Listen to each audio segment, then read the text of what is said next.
Let's Okay. start. All right.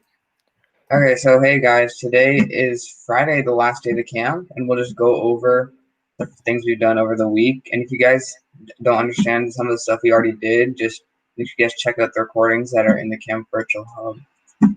So on Monday, you guys know we did like the SDK auth mode, talked about the basic Java, like variables, conditionals, and methods, and we sort of like outlined how to write an autonomous auth mode and like declaring different parts of an auth mode and talking about the hardware map, controlling motors. But on Tuesday, we actually implemented that and wrote programs with the mechanism drive and encoder drive.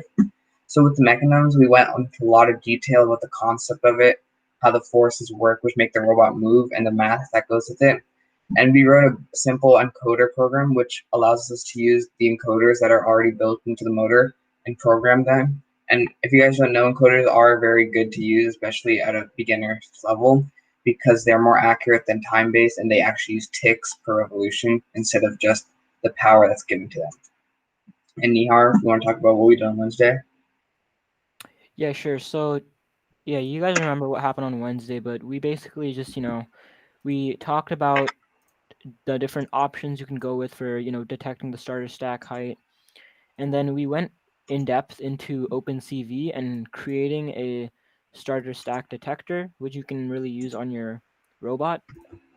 And yeah, we just kind of went in depth on how everything works with the detector. And yeah, pretty much it. So, Yeah, so today what we're gonna be doing is that we're gonna be implementing the encoder movements we made on Tuesday in the OpenCV and implementing them into one program. And then after that, we when we have more time, like we'll have more time after we finish this. I'll probably go into Teleop and like we can go in more detail about that. yeah, and also today is like the day to ask questions if you have any burning questions from like the previous classes of the week. If you have a certain question about Java or the SDK or maybe Mechanism Drive or anything that we've gone over so far, you can like today can also be like a review day, because we're kind of just putting everything together. And yeah, just let us know if you have anything. Put it in the chat. All right, so um let me screen share, but before I do that, I'm gonna copy our stack detector that we made, and I'm just gonna put it in a pasted in kind of thing, so you guys will just have the code because we haven't put it up on GitHub yet. That's our bad, but yeah, in case you don't have all of the code, I would just paste it in so you guys are up you know up to speed. Yeah, at the end of today, once we finish like the camp, we'll have everything in the GitHub so you guys can just check it out. Yeah, yep. So save. Let's get this right. So just remember that the package statement at the top might not be the same as your package statement. So you might have to change that if it throws any errors. But actually, let's talk a little bit about package statements and like the imports at the top. So as you guys may notice, like above the class, public class, whatever your name is of the class, you see these like imports, these import lines, and then this I'm package. sorry to interrupt, but if you're trying to share your screen, we can't see it. Oh, I'm not sharing right now, but I probably should do that. Yeah, yeah, that's a good idea. Oh yeah, because you guys don't have it pasted in all the way yet.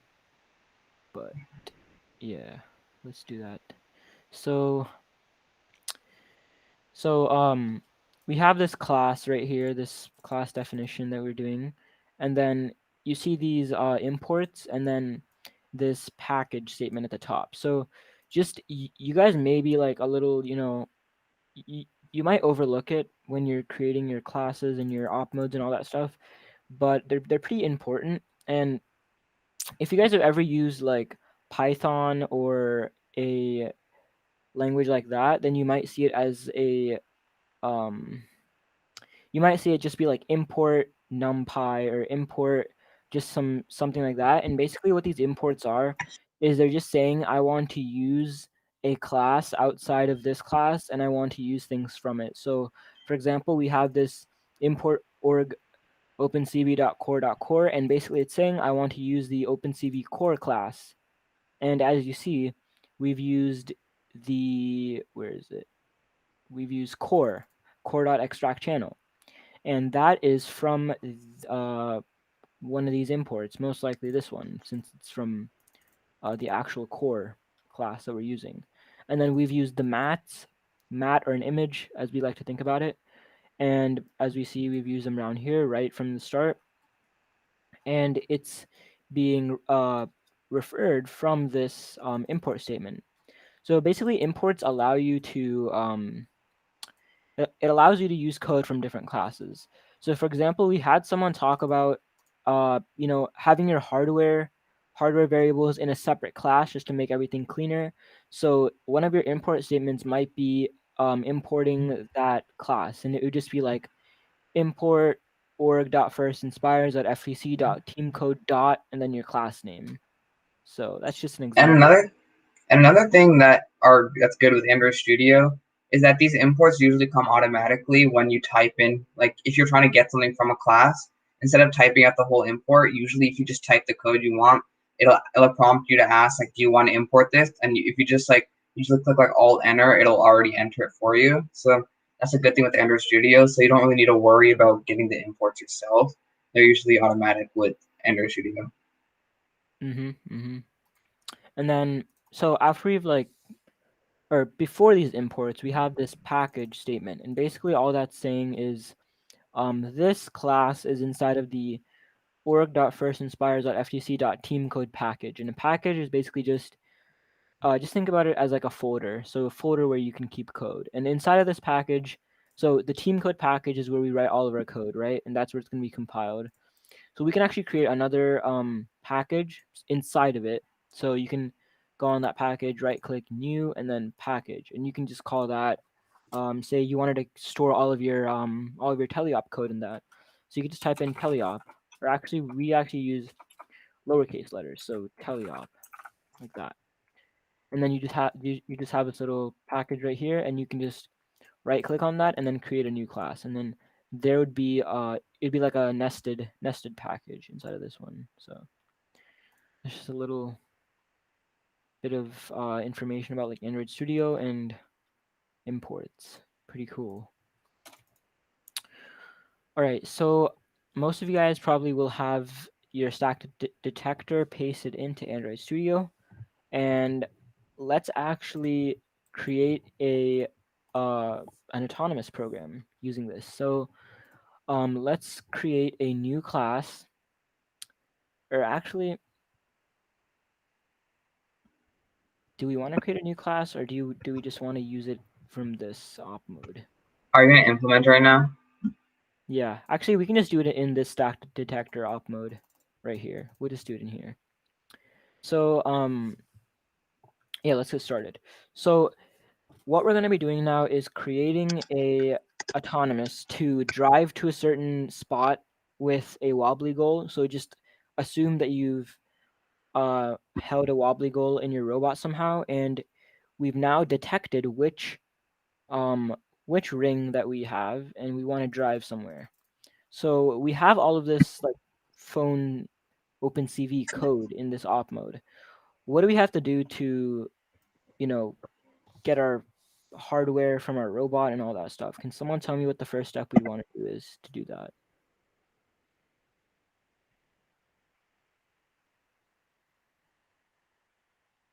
Remember, we're trying to implement the stuff like the encoders from Tuesday. So how would Yeah, so we go right about now, that? like all we have in this is the OpenCV code. We have nothing to do with the robot right now, like our actual, motors and all that stuff. So what do we want to do to actually uh Well, I mean, we want to maybe declare the motors. Sorry, the motors, or maybe even import the encoder class if we're gonna use it that way. yeah, so you got the first part right. So what we want to do is, of course, declare our motor variables. So we have these other variables for like OpenCV phone cam and these other variables which we've used. And what we can do is declare all of our hardware stuff for our actual robot. So we have this phone cam hardware variable right here. Let's make our DC motor variables. So I'm assuming most of you guys have a four-wheel, a four motor, four-wheeled robot. So let's create four motor variables. So we can just do DC motor, and then we can just call this FL. So for front left, and then we'll of course set it to null because we don't want it to have any data right now. And then we can just do FR for front right motor, set that to null. And then we can do DC motor, and then we can do BL, set that to null. And then lastly, we can do DC motor BR, and then set that to null as well. All right, so if you guys noticed also, I've separated our variables by just all of the hardware stuff is right here, and then all of the other, random integer and double variables we have down here. So let's I'll just make a better comment down here. So that just says static, or yeah, static variables.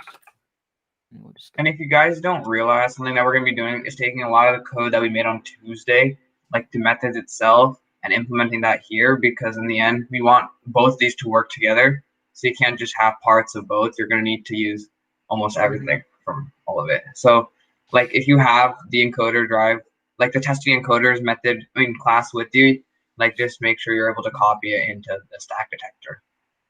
Yeah, so then the next thing we're going to do is we will get our variables to calculate the actual ticks based on an inches that we want to give. So remember with our encoder drive method that we've created to make a robot go forward and turn and all that stuff, we input into the method a certain amount of inches, and using those inches we have to do some sort of conversion to turn that into ticks, because our motors with our encoders, like we explained before, it uses a unit called ticks, and ticks are basically it's a unit of rotation of your shaft, and that is it's read by the encoders, and you can't give the robot doesn't know how many inches you want to go forward. It only knows how many ticks to create a rotation, or a certain amount of rotations. So what we have to do is, create that conversion. We have to figure out how many inches equal how many ticks. So let me just paste in these variables. So we have this ticks per revolution variable right here, and then we have a drive gear reduction variable right here.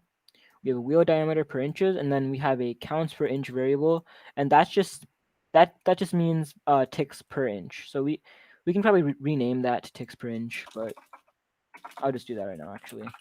Ticks per inch. So how you calculate ticks per inch is you get your ticks per revolution, multiply that by your gear reduction. So let's just keep our gear reduction to be 1, because I don't think many of you guys will have a gear reduction where you reduce it by half. But yeah, so let's just keep that 1 right now. Multiply your ticks per revolution by gear reduction. That's just technically just multiplying it by 1. Then you divide it by your wheel diameter per inches multiplied by pi. So that is your circumference, right? 2 pi r. Yeah, that is your circumference. So you're basically just you're just doing your ticks per revolution divided by your circumference to get how many ticks per inch, and that's just what these variables are used for. So the next thing we have to do, of course, is to do our hardware mapping, and we always do that in the init method. So let's just hardware map now.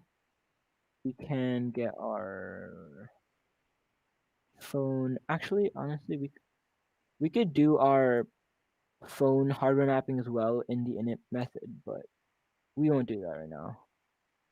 Actually, let's do that. It's probably smarter anyway, because we don't want to be hardware mapping multiple times throughout a loop, or you don't want to be hardware mapping just like throughout a loop, because that's just wasting data. It's kind of useless to do. So, oh wait a second. So actually, yeah, that's fine. That's fine to do. And so let's just delete these lines above and that of here. So what we've done is just hardware mapped the phone cam. You could just call this your phone, and we just hardware map that in the init. And the next thing we have to do is, of course, hardware map our drive motors. So let's do that. FL dot, or no, FL equals hardware map dot get.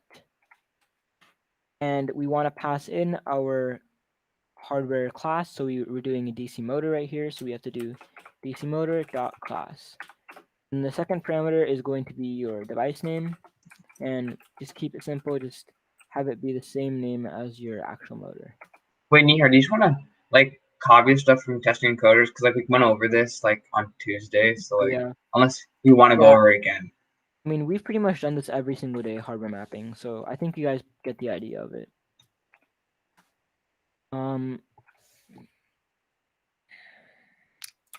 Yep. So often, most of the time when you're wanting to control your drivetrain somehow, even in teleop, you're gonna always have this set direction reverse. And that's just because, again, your motors are, if you think about it, your motors will only rotate a certain way forward if they're flipped to the other side. So the right motors, or actually, I'm pretty sure it's the left motors, to be honest. It doesn't matter which one. Yeah, like one of the, if you reverse two of the motors on the same side, then your robot either going to be going forward or backwards, whatever one is correct, and you might just have to fix it. Usually for us, it's always the left motors that are reversed. So let's just do that for us. Now, I think most of you guys will also have the left motors be reversed. But do you want to explain a little bit about that again, in case? Yeah. So basically, you guys know. Actually, do you want me to pull it up like a picture of it? Sure. Here, I'm gonna screen share for a quick second. So yes. So you basically just reverse the motors because of the orientation of the motors. That's pretty much it. yeah. So if you guys are on the encoder, this is on the encoder slideshow. You guys can see how there's four motors like BL, FL, BR, FR. This is because like that's how we named it because of the push positioning. But if you really look at the motor, you can see how these two are facing an opposite direction compared to these two. That's why you need to have two of the same set of motors going in opposite directions. So like I put in the beginning BR and FR, but if you want to have FL, BL, that's okay. Just make sure you guys know, like just know on your robot, because it just really depends on how your robot's built, is that if you make them reverse and then you do like set power like 1, so everything goes forward, it might go backwards. And you wouldn't want to like make it everything negative to want to go forward. So just change it depending on what your robot's positioned at. So you can just set the reverse to that. But usually most drivetrains are built like this when two of the motors are facing opposite directions. So you'll need to change it to reverse in every program you do that has the robot drivetrain moving. Yep. Right. So you can share now. Yeah. Let me do that.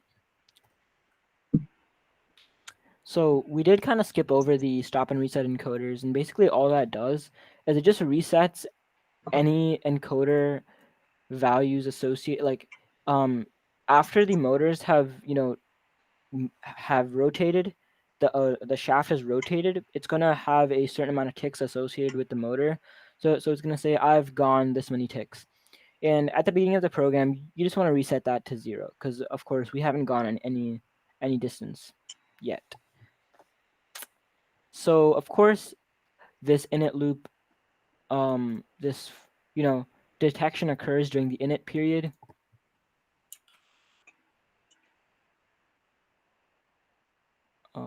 Okay, yeah. So it just runs during the init period, and since we're doing detection, it's smart to have it run continuously in a loop. And basically, your robot might be in the init phase for a while, depending on if if you're in-person tournaments, your robot would be stuck on init, and then the uh the field volunteers would be changing the stack height, all of that stuff, and you can just continuously detect that.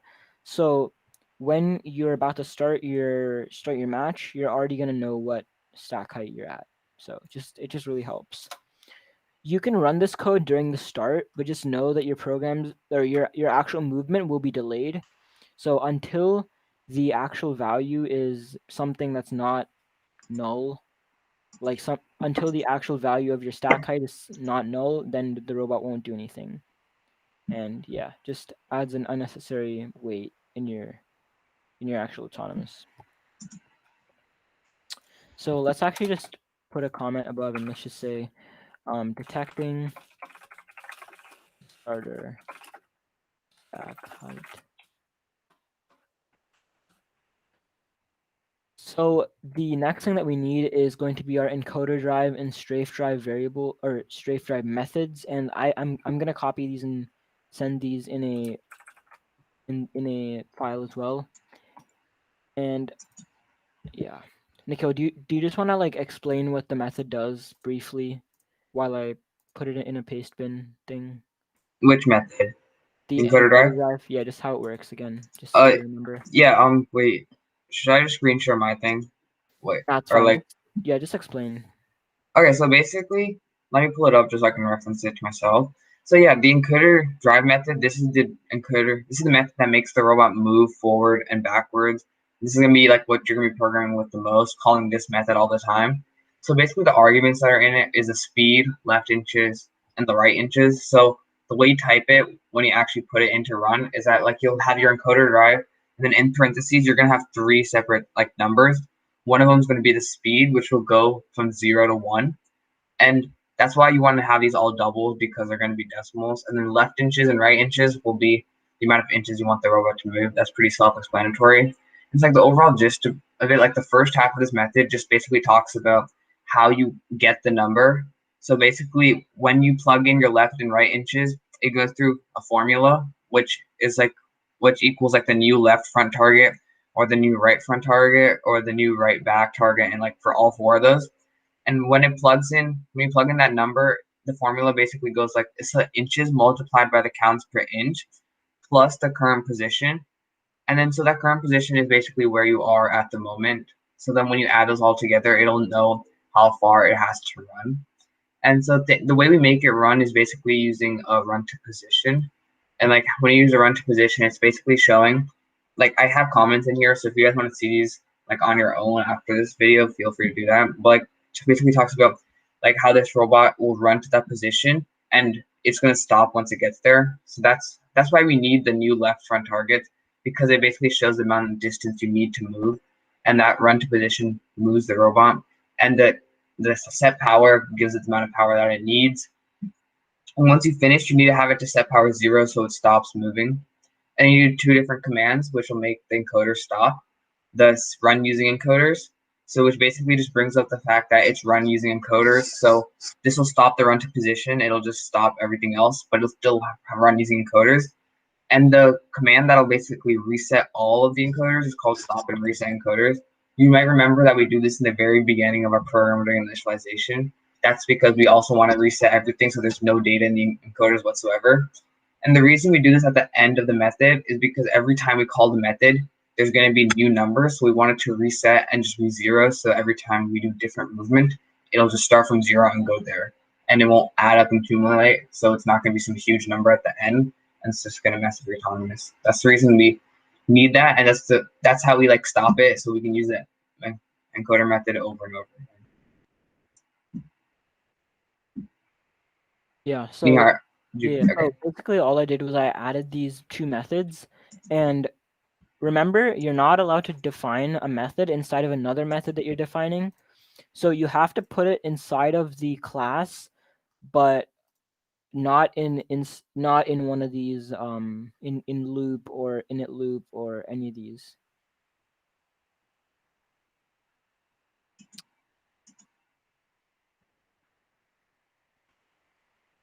And you may notice there's a method actually being defined in here, and it's an override.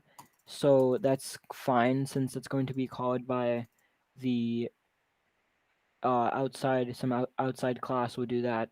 FTC will do that. But so that's okay, but you can't define one of your own methods inside of another method that you've defined.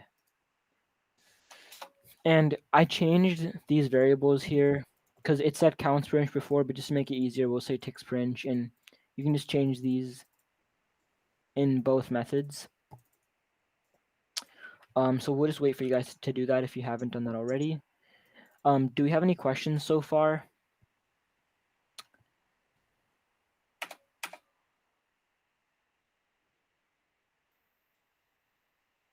Right. If not, just remember that just keep these two methods above the actual ring detection pipeline class inside of the op mode class. And to be honest, this is a lot of code in one class. And once you get a little more advanced, you can do this thing called making your code more object oriented, and just making everything more modularized. And yeah, so you're actually able to reference different classes inside of your own class or inside of like one main class. And that's pretty much what we're doing with these imports. But you're actually able to do that with like hardware. So you can put hardware in one class and you can just call a method called hardware.init and it'll literally just hardware map everything like that. So you can just do things like that and make everything much more concise in your actual op mode. So Yeah, so like basically what he's trying to like what Nihar's saying is like something that you can do. Like I wouldn't suggest doing this very early on, but like making it so like every class is something different. So like all your hardware maps in one class, and something that we've kind of done is that we have each subsystem in a separate class. Like our drivetrain is one class, and like our intake is another, so that we can just call it instead of like repeatedly calling code for different autonomouses and teleop. So like using imports is a good way to use that and just like implement everything.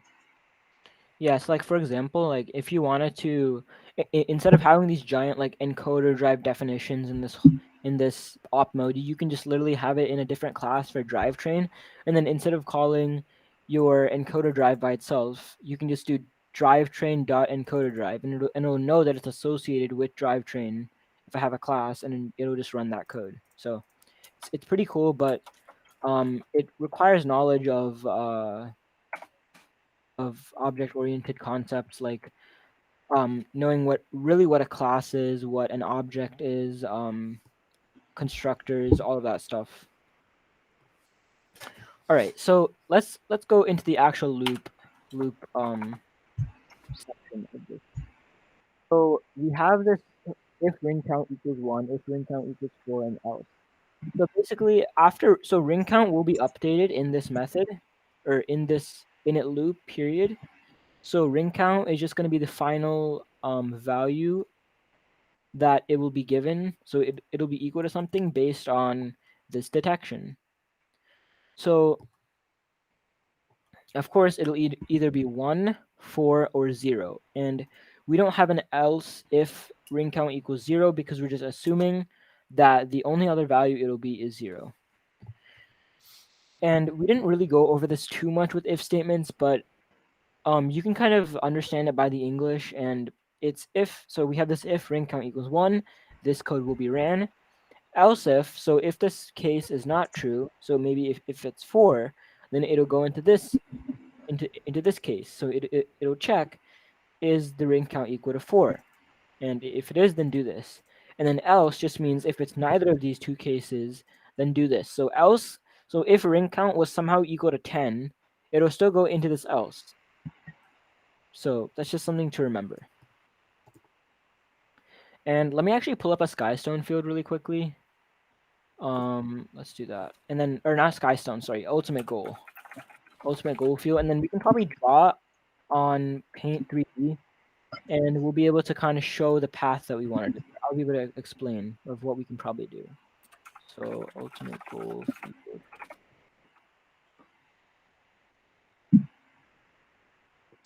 Just copy that.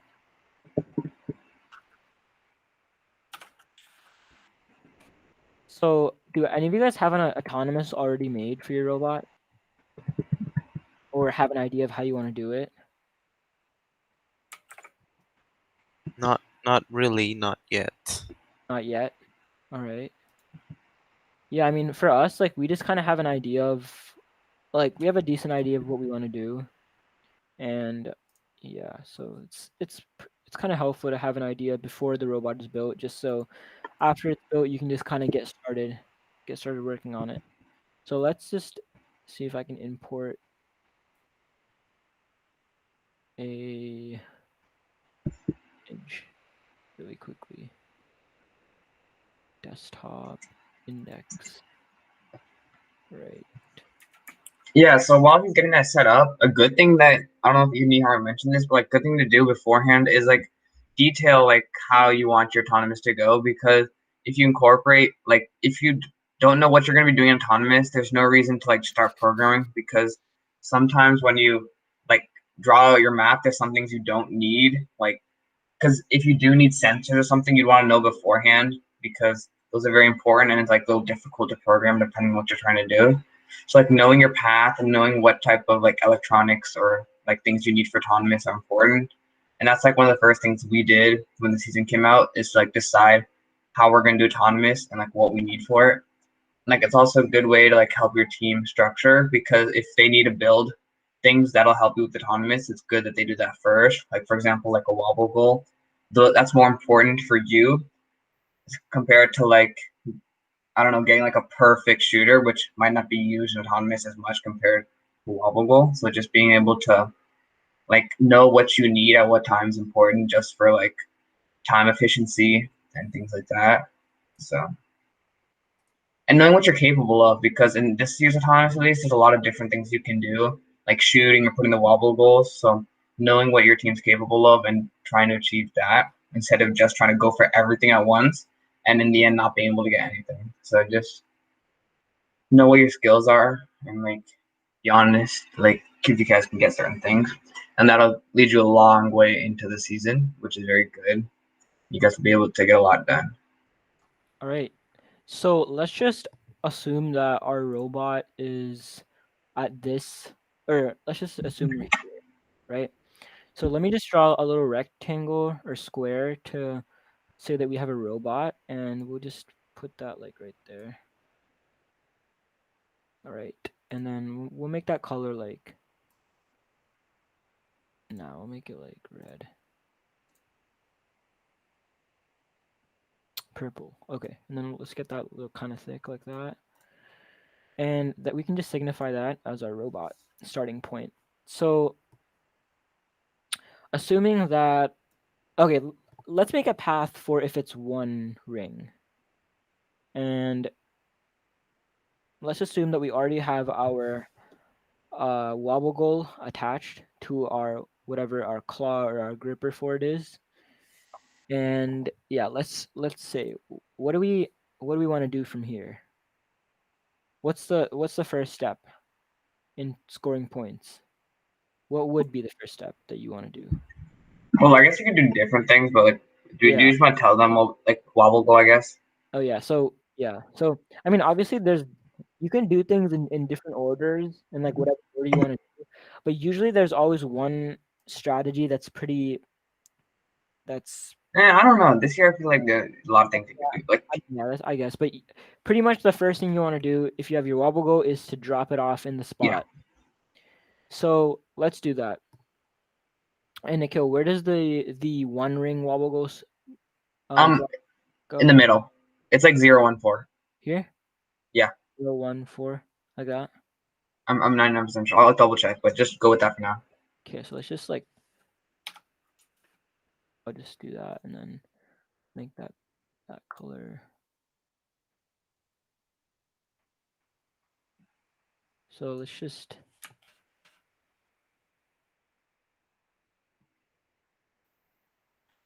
one. Oh my god, so annoying to do. Okay, that's fine. We won't do that. Let me just get to a line and then so let's say that we want to drive forward and then so drive forward all the way to here and then drop it off here. So honestly, I don't think we're probably gonna hit this ring. So I would say let's strafe like a couple inches this direction just to get out of the way. And then, so yeah, we have that. And then from here, we can probably, let's do a drive all the way to, And I double checked and it is correct. It goes okay, like that. right, cool. So we'll drive all the way to here. And then from here, we will strafe to drop it off right there in the correct spot. Mhm. Cool. That's why strafe is it's a very good thing to use, because if you didn't use strafe, you have to use two different encoder drives to just make it turn and move forward, which just takes a lot of time and makes it less accurate. So that's why strafe is really good to use in like a lot of situations. So the next thing we can do is do we want to pick up the next wobble goal and then drop it off and then park? We can probably do that. I think that's a great idea. Why not? Anyone else have any objections, or we'll just go with that? Oh, you said Yeah, good idea. Okay. we can go with that. Yeah, I mean, what after here you have to. I mean, you could, I guess, just park, Or you but could shoot the rings you have. actually, yeah, that's true. But we don't have a shooter attached. Just pretend we don't have a shooter Okay, attached. Robot. that's fair. So now what we can do is we will. So once we're in this position, so we've strafed, gone forward, strafed to drop it off. Wait, why are you strafing in the beginning? So we can get out of the way so we don't hit this ring. Okay. You know. Yeah. I mean, yeah, we could move forward, and if you have more advanced movements, like if you have an odometry system, you can like, you know, you can go in a curve and stuff. But we're not gonna do that, of course, with this.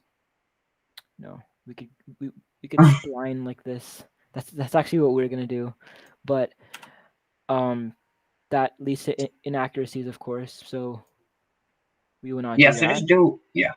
So straight lines, and then so once we're here, what we can do is maybe we could probably strafe another amount and then go for this and then go all the way back and just drop it off. That works, right? Yeah. That And works, another right? thing you could do is that, like, because you turn, you can make a diagonal line, but because of this, we'll just do straights. Because Oh yeah, that's true. Yeah, let's turn. So let's pretend that we're turning, and then we are going to be able to. turn diagonally. Yeah, we'll be able to go like we'll be able to go here, and then from here we can um go pick it up, and then we'll just travel. So once we've picked it up, we just go backwards, turn, and then go back to our wobble goal spot, drop it off, and then we can finally just park on the line. Yeah, That that's works, a right? good, that works. So let's just run through that again in case you missed something, because that wasn't very well planned out. But of course, so the first thing that we want to do is strafe to get out of the way from the ring, go forward. Now we want to drop off the wobbly goal, so we strafe, drop it off, then we turn this direction, we drive forward, turn, and then go straight, and then we just do everything in reverse. So go backwards, turn, drop it off, and then park. And then yeah, so turn here, remember, and then yeah, pretty self-explanatory, I think. I mean, yeah. And so yeah, you just have to create different variations, depending on if it's 0, 1, or 4. So this is just for 1, and this, like, just do honestly whatever you feel is comfortable with you and what you're able to do. So that's really all up to you. So, and if you guys are able to shoot, obviously put that somewhere.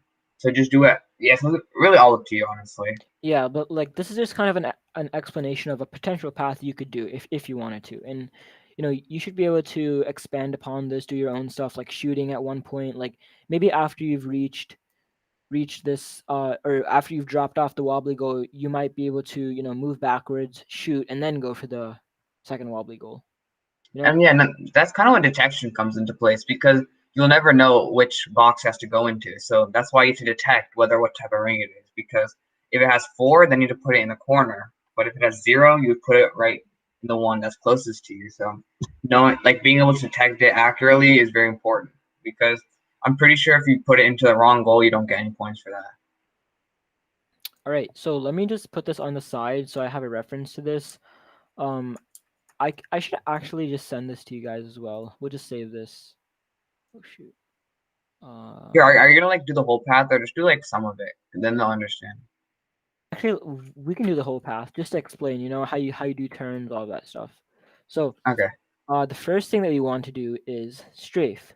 So, and let's go into Android Studio, and of course we are in the one ring count because this is going to be assuming that it's there's only one ring, and we will start. So let's just make a comment. Let's just make a couple comments just to kind of remind ourselves of what we want to do. So strafe right. And yeah, Yeah. comments are very important, especially when you're with a team with multiple programmers. Like, especially if there's one person who's absent and like they come another day without you, they'll have to know what you've done.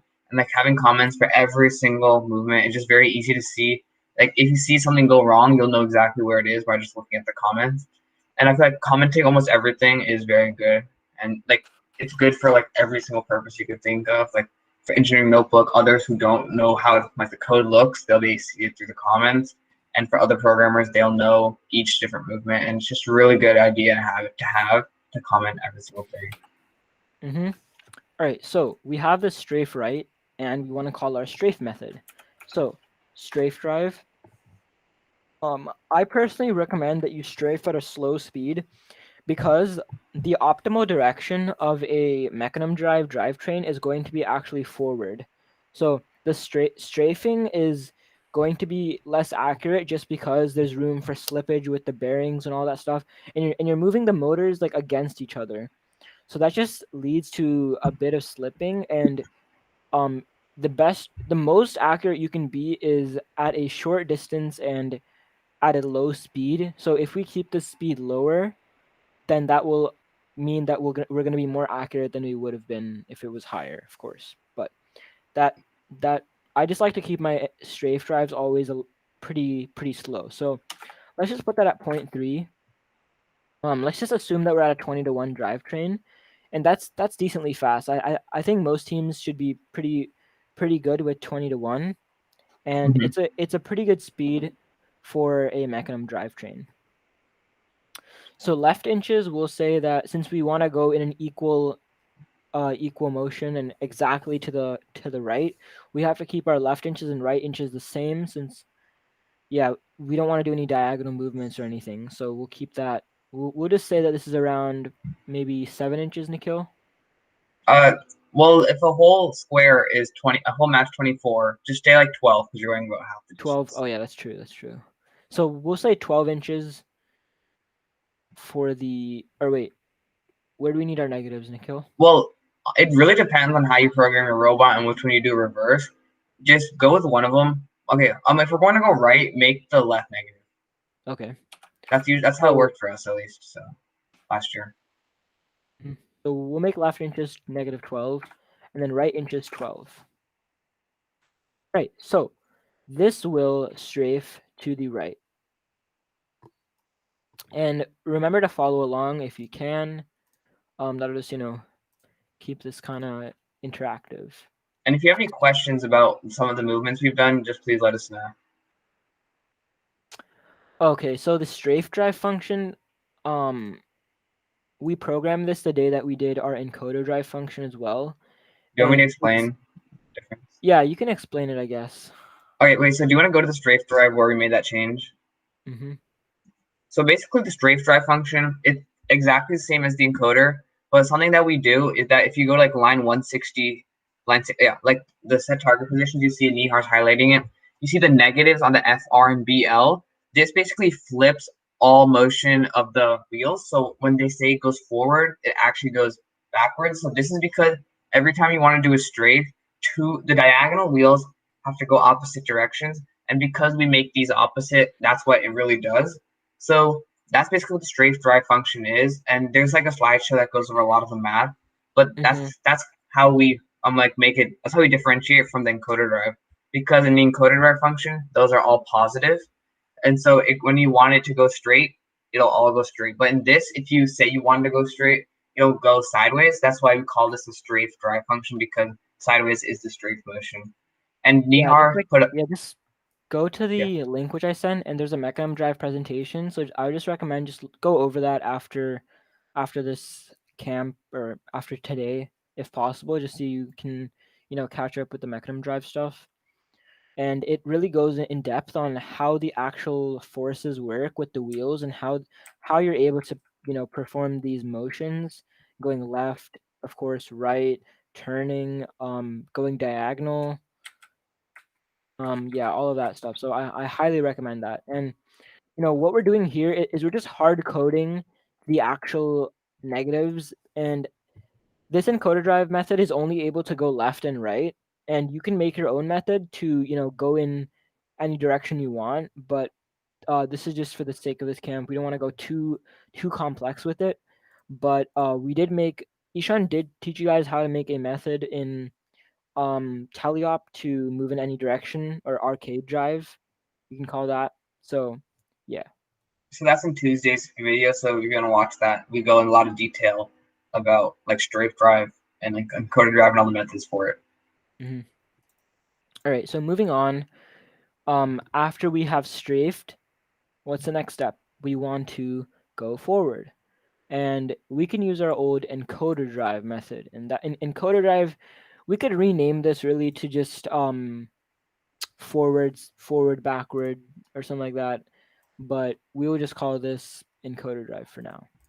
And let's just call that method, so encoder drive, and then we pass in our speed. So I'll say a good 0.6, and we are traveling a pretty large distance. So remember, I wouldn't recommend you put this at 1, which is your maximum speed possible, because 1, so first of all, you're going to be moving a large distance, so that's already going to be inaccurate. Second, um, 1 1 speed or full speed is just going to be, it's just going to make your overall robot even more inaccurate. So both of those combined, it's not going to be good. So if your distance is already large, then try to keep your speed low. But we don't want to keep it too low, such as 30% speed in strafe drive. Let's just keep this at 60%. So the next thing we want to do is put in our left inches and right inches, and we don't want our robot to turn. So that means that our both of these values have to be either both positive or both negative. And since we're going forward, let's just keep this both positive. So, Nikhil, how many inches do you think this looks like? Yeah, so a good way that we usually do it is because tile is 24, we just calculate that usually. So you see that there's 3 full tiles and we go through 2 half tiles. So that's 4 times 24, which is 96, right? 24 times 4, 80. Yeah, 96. So just put 96 inches, and usually that's a good way to like start by having a rough estimate. And then after that, like when you actually test it, if it's not exactly what you want, you can change it by a couple inches. But it's Yeah, and good to yeah, go ahead. yeah, so yeah, it's really helpful to measure everything out before, since we're doing this method where we can literally just put in our inches and then it'll go the inches. And actually last year, Nikhil and we programmed our Skystone Autonomous, and I think we got a full side, we got the full red side or blue side in a 1 day, because we were just able to measure everything out, and we just put the code in and we just ran it, and it pretty much worked first try because our measurements were pretty accurate, and our code was accurate enough where if we put in 1 inch, it would actually go 1 inch. And that's when that's where the formula comes into picture. Like if your formula numbers are accurate, like the gear reduction and like the diameter, then it'll work properly. So you want to make sure you update that if you ever change anything in your robot, like the wheels or anything for the drivetrain. Mm-hmm. All right, so the next thing we have to do is, of course, strafe to drop it off. So we're here right now, and we want to strafe to this place. And for strafing right, we negated the left ticks. Yeah. So since we're strafing left, we want to negate the right ticks, or the right Inches. yeah, inches. Sorry. So we'll call a strafe drive, and we'll just put that at 0.3. And let's just say that's around maybe 15 inches because we wanted to go a It's little probably more. it's probably Actually, a no, full. 20. Yeah, it's a full Yeah, tile. My bad. Yeah, you're good. that's true. That's true. Not 15. So we'll make that 24 because yeah, how I drew it was we're gonna go all the way to the middle of the square. So And the way you calculate it is like you don't calculate it from the edge of the side, you calculate it from the middle of your robot. So you're gonna make sure, like if you're ever using like a measuring tape, that we've done that a couple of times, especially when you're doing that diagonal, and you can't calculate tiles, have like a measuring tape from the middle of your robot to the place you want to move, and don't do it from like an edge, or else it'll be like inaccurate and off by like a certain amount of inches every single time.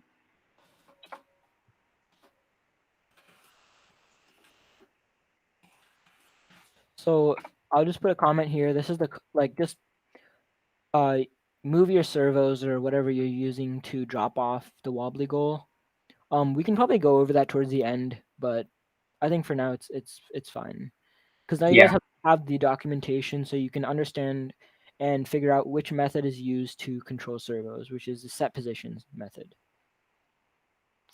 So so once we've done that, we want to turn to start dropping or start picking up second wobbly goal. All right, so this is where it gets a little difficult. So, with turning and in this strategy with using the encoder drive method, you can't really actually, you know, you can't calculate the amount of inches just by using a measuring tool or whatever. So, it's gonna be a little bit of trial and error to figure out how many inches the left or right wheels have to go backwards and how many inches the whatever left or right have to go forwards. So when Something you're go ahead, yeah, finish. okay, yeah, so basically like when you're turning, the main thing that you have to know is what is the left inches will have to be negated or the right inches will have to be negated. Yeah, and something that I suggest you guys do is you find out how many inches is a 90-degree turn and how much is a 180-degree turn, because once you figure out those two like marking points, you'll be able to figure out like if you need to go like 130 degrees, you'll be able to like find a rough estimate between those, and you're not just going blindly. So like the first thing you do if you want to get turns, like for us, we figured out that a 90-degree turn was 24 inches. And so once we found that out, turning was a little bit easier, but it's still gonna take a lot of trial and error, especially when it comes to turning and being accurate with it. Yeah. All right. So and once you know your 90 degree or any degree, you can actually use proportions and math to figure out your inches for any other degrees. And yeah, 90 is just really easy to use and then go off of that just because everybody knows that 90 degrees is just yeah, you pretty much know what it is. But something like 30 degrees is like it's going to be a little more difficult to, eyeball. All right, so let's just say encoder drive, and we want to go about. This looks like 30 degrees to me. Maybe 20. Well, it would be more because the robot's facing the other direction. So yeah, this is forward, strafe that way, So strafe. it'd be like 160 or something. Yeah, 160. So how many inches should it be? Well, it really depends on how your robot is. We'll just say, if we go with our example as it's 24, so 180 would be 48. We would go with like 40 or something, or 42. So so we're turning to the left. So that means that the left is backwards. The left is negated and the right is positive. So as we're doing again, we're putting the speed at 0.4. So with turning, you don't want it to be too high. And again, that's because of error and slippage. You don't want your turns to be inaccurate. And if they are inaccurate, everything will be thrown off again. So it's important that you keep your turns pretty low speed. Yeah, if you're using something like the IMU, for example, or like your gyro, that will be very helpful for turns because it's gonna be more accurate, and you can put your speed at slightly higher. But I just use a rule of thumb for strafing and in turns just to keep your speed pretty low. So now that we've turned, we have to drive forward, and that is so we've turned this way. So now we're in the forward direction. Now we can just go. That's about 1 tile and a half plus like a quarter, maybe. No, like, hey Nikhil, Mhm. how much distance do you think this is? This is like when you're doing diagonals. This is where like a measuring tape comes in. But just for this, because you could do Pythag if you really wanted to, but I would just say like 30. Yeah, Like let's actually, just stick with 30. 30. Yeah. Yeah, let's just go with 30. So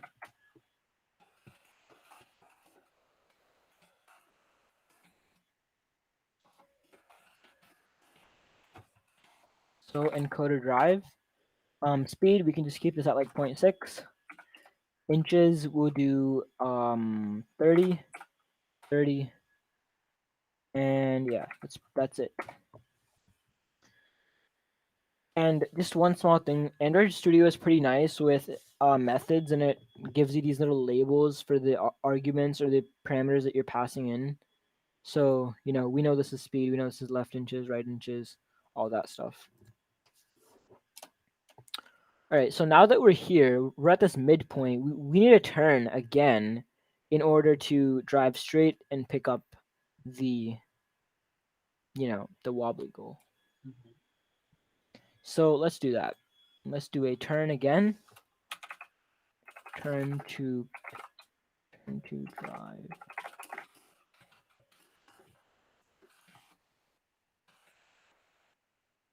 We'll make that 0.4. And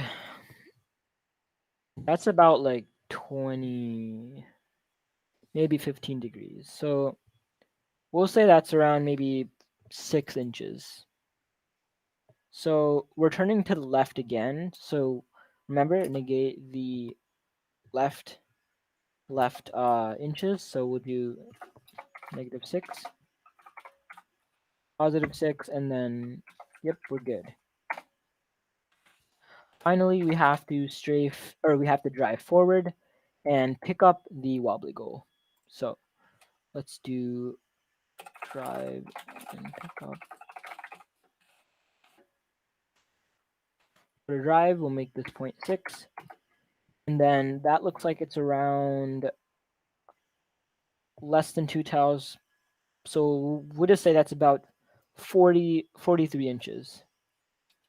Yeah, and another thing I don't think I mentioned, but like when you do turnings, I suggest that goes really slow as well, because if you do a fast turn, it's most likely to slip and turn a little bit more, and like that's like what messes up everything else. Usually the turning, so just make sure you guys go slow enough for the turning.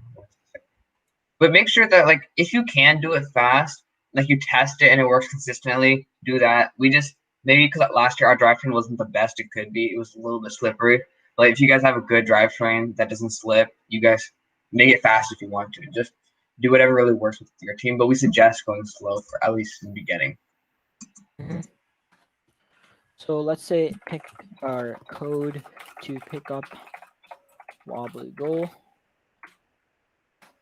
And next we have to do all of these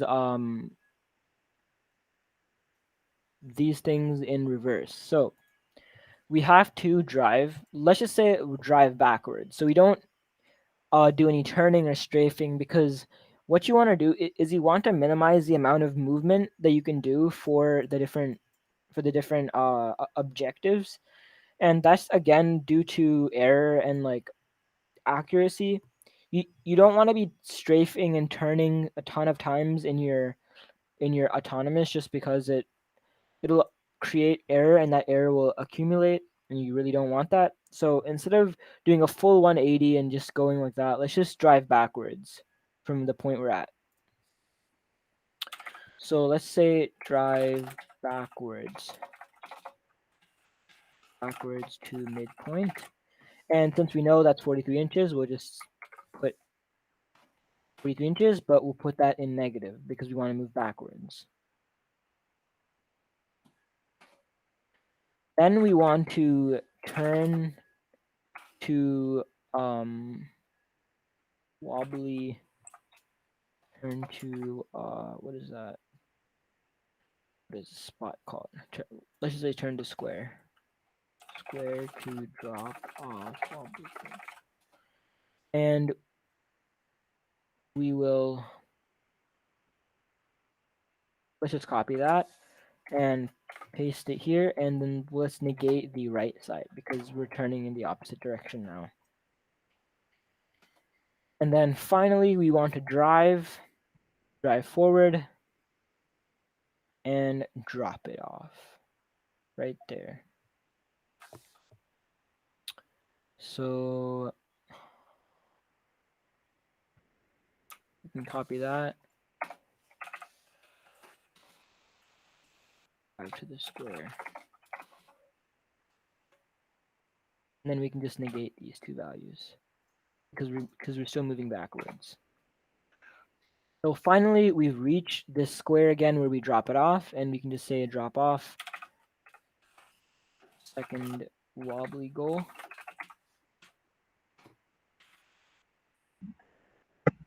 And then finally, we will let's turn. So we're in this orientation. Let's turn so we can have a straight park right here. So how much will we turn? We turned about 42. Yeah, but we don't care in what orientation we are now. So we don't have to do a full like 160.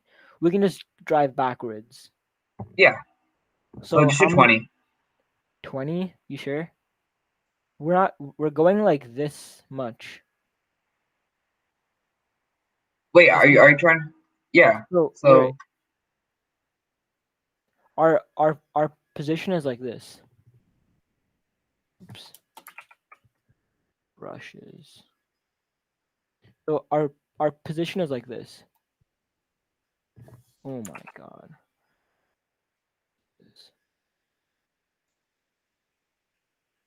okay, And we just want to turn like that. So it's straight. So yeah, 20 degrees, right?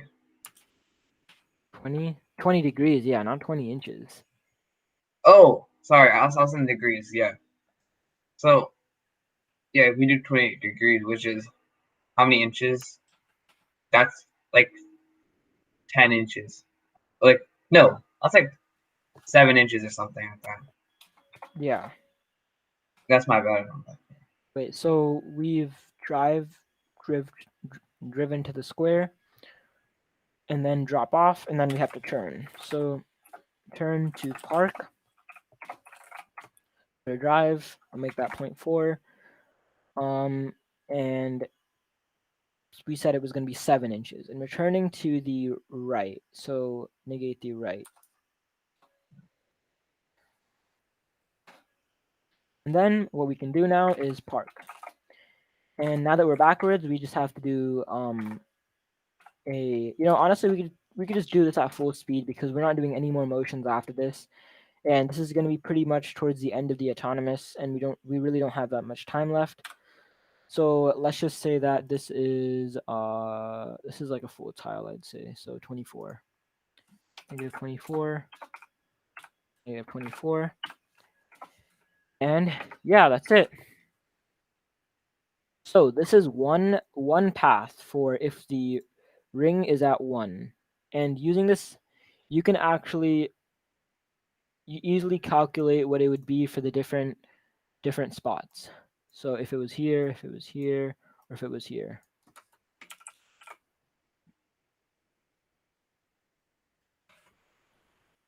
But yeah. Yeah, so like that honestly took us like 30 minutes, and it's probably somewhat accurate, and like that's not that bad at all. It's pretty simple to do that. So just doing that 3 times, like changing that's probably like 3 hours max, just for literally like most of your autonomous. So it's like investing in the encoder drive is probably a good idea, especially for beginner teams. And like it's very accurate. And there's even if you have low battery, the only thing that might change is that you'll go a little slower than you expect, but it'll still go the same exact distance. Yeah, and you can actually do a formula to multiply your like you can use your battery voltage and figure out the correct speed that you want to go. So it's always at 0.3 or 30% speed. And yeah, you can figure out how to do that. But that we'll just leave that to you guys as a challenge if you want to. Yeah. But yeah. So So that's basically like the encoder drive. And you implemented cameras already, right? yep. Yeah, so basically, like just to go over what happened, like from the start, when we click the initialize button, the camera will open up and it'll detect the amount of rings are there. And for example, we'll just go with what we already programmed. There's one ring. So once it'll know that there's one ring. Once we click the start button, once the program actually runs, it'll do what it says in the if statement for the ring count equals 1. So that's kind of why we have the if, because it's not always going to be one. That's why. So if you go back to like day one, we talked about conditionals. If it has 4 rings, it'll do the else if where ring count equals 4, and then we'll make the program which will have different encoder drives with different lengths. So that's why we have it, because there's going to be 3 different variations it could be.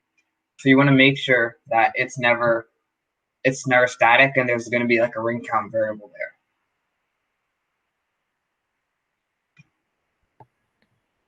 All right. So what do we want to do now? Actually, Do you want to?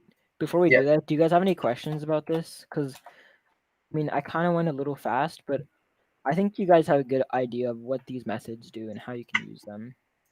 Because like this is the main thing that you want to get away from this camp, like know how to get a functioning autonomous with detection and robot movement.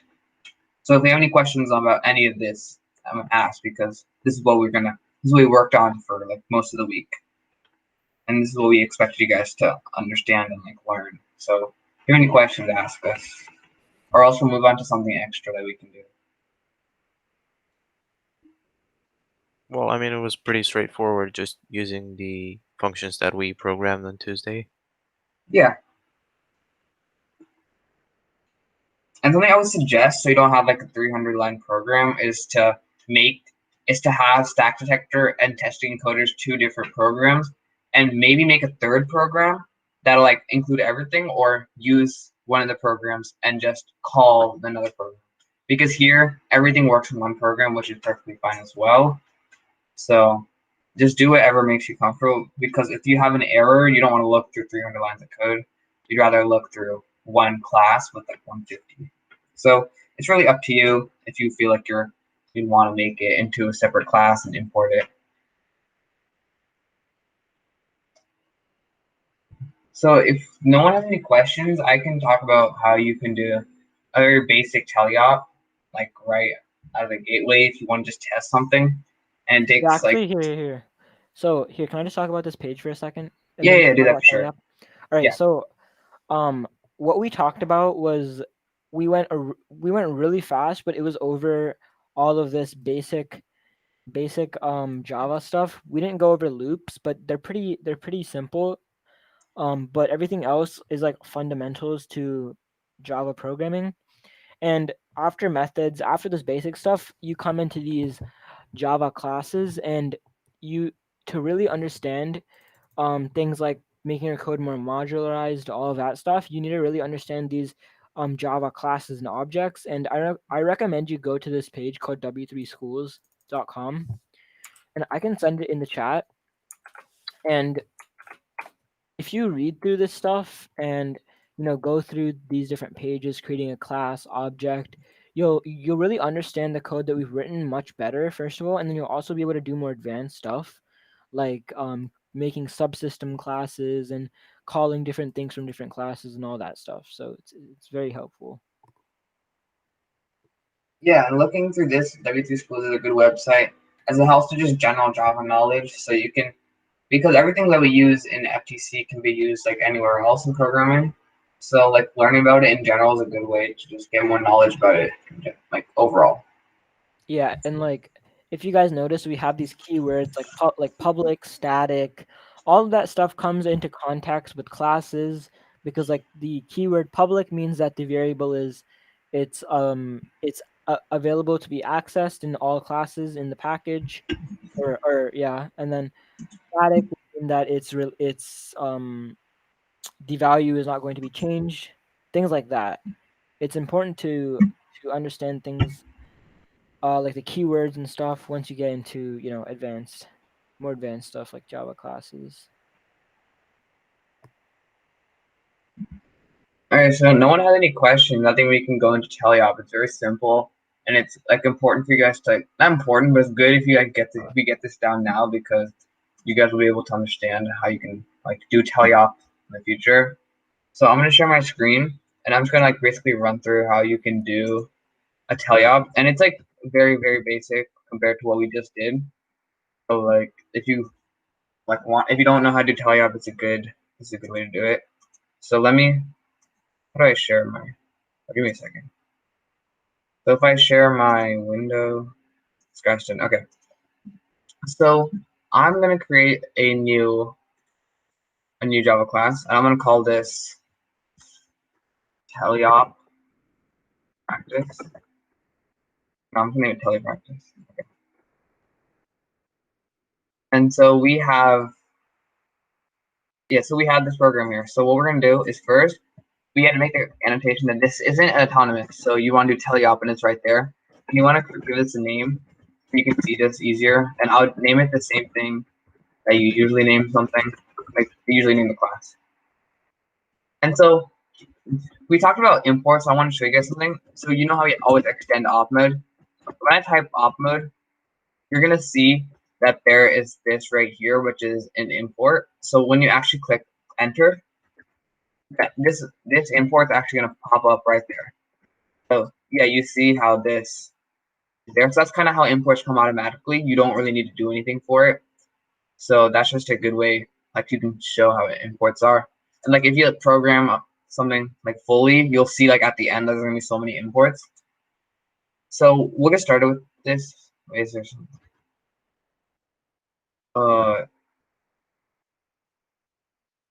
Sec. Okay, yeah. So linear op mode, and that's actually how we did our things last year, and this year we converted everything into op mode. But the way linear op mode works, like I'm not 100% like I know how. So basically, what I know from it is that op mode is basically just going through init and loop. There's those two different like methods or like functions basically. And then in linear op mode, the way they do it is that everything it's a straight line down. So you start with your hardware map, and then it just goes line by line, and it never really goes back up unless you call it a method, of course. So like it reads the program straight like in a line. So that's why a lot of people do op modes, because you can always go back and forth. But with linear op mode, it's just a straight line. So you have to make sure the way you layer your things are correct, or else it's gonna like cause a glitch, and like it's probably not gonna throw an error, but the way it runs is not gonna be how you expect it. And there's like a lot of documentation things on the internet that talk about it. So like if Yeah, you can just search it up, or like Nihar if you want to say something about it. yeah. Like one thing. So technically, op mode is actually supposed to be a little slower. It's supposed to be a little slower than linear op mode, but in our experience, like I think op mode is much easier to understand.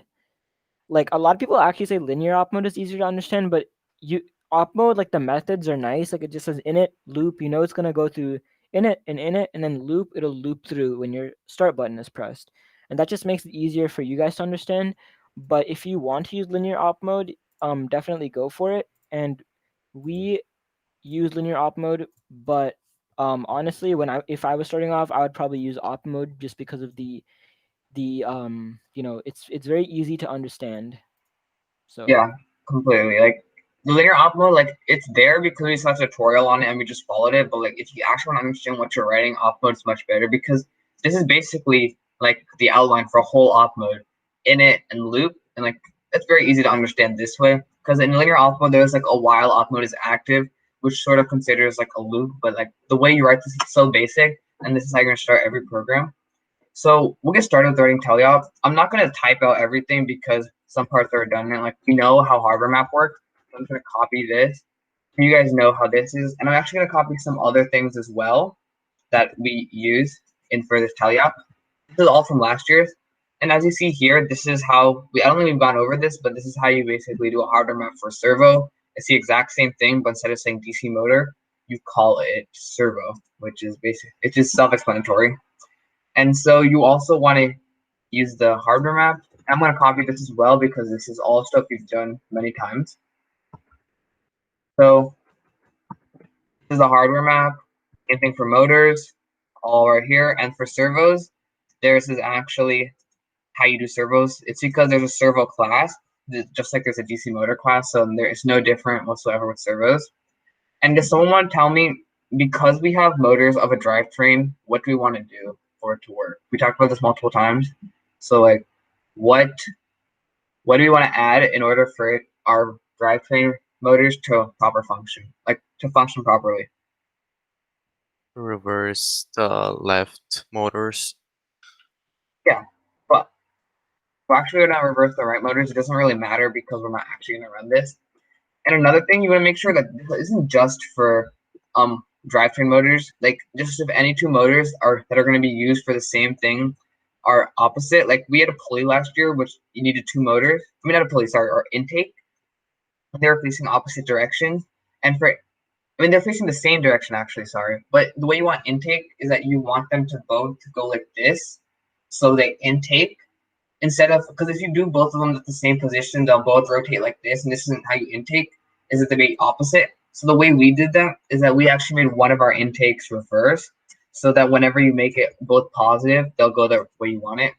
So that's another way you can use reverse if you just want it to always be the opposite.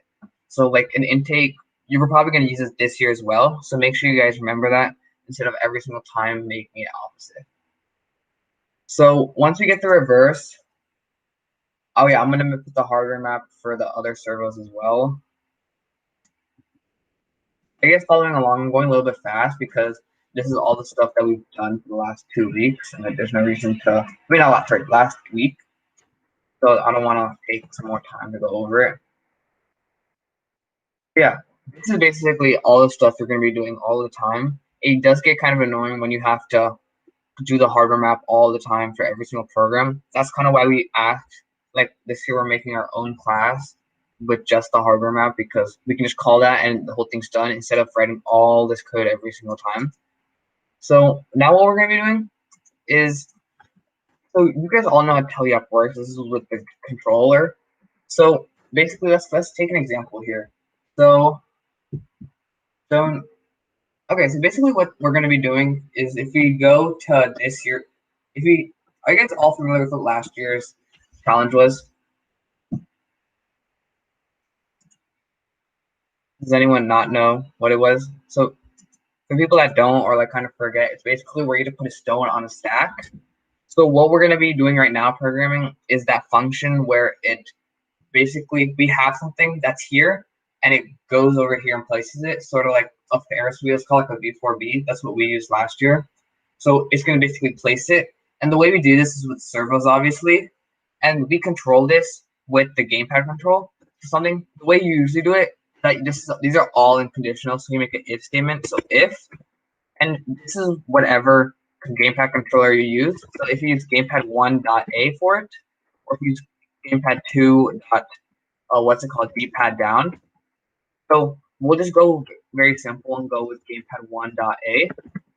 So gamepad1.a is basically, this itself kind of confusing, where it's just like gamepad1.a, but it basically means like if it's pressed. I think something that you could do, like, actually it's called like is pressed, but that's like a different thing we don't want to talk about right now.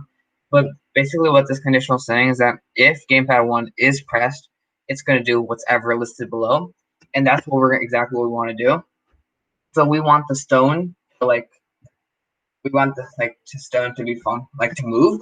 So what we're going to be doing is that stone R, and Nihar talked about this. In order for a servo to move, you can either look like on the documentation or just like very simple. It's set position, and you see how it says double position. Do you guys remember what a double is basically? Can someone tell me like what type of data can go into a double? A float, but it's just gonna hold like a more bigger value because it's a double. Yeah, basically. So like just a number with decimals. So that's because a servo can go between 0 and 1. So you're obviously going to use a decimal. So for this, we'll just go with 0.2. And that is for one of the positions of a like the stone movement, because for us it's like either here, here, or there, and that's used by like a servo. So this is one of the positions.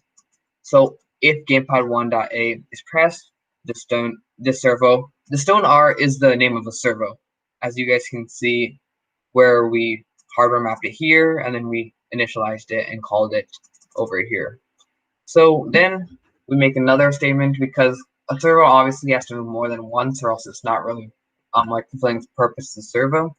We'll do if gamepad one b, because we don't want to do the same like button for this two different movements, because that's not going to work. So we do a different button, of course, so gamepad one b, and then so we want this to go all the way down and basically place it. What we're going to be doing is doing stone R, because it's the same servo, set position, and depending on how your servo is, like the limits of it, that's how the movement is. So for us last year, it's 2.7. For you, it's probably not the exact same, depending on what you're trying to do. So that's sort of how we do it. And actually, last year we had two servos which moved the same function. So you want to basically have it so if something that you also want to do is that if there's a stone L, which is the name of the other servo, you want to put that here. So set position.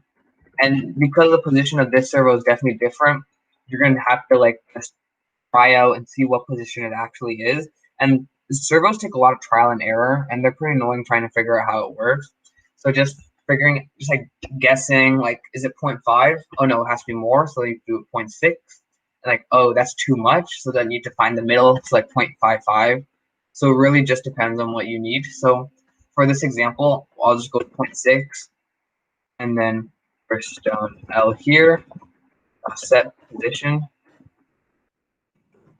we'll go with, oh, I forgot to put this on corner. We'll go with 0.5. So that's basically how you do servos. That's not that complicated. There's another way you can do it, which I'll go into in just a little bit. But something that I also want to talk about is how you actually move the robot with your joystick. So let me actually find the correct way to do that.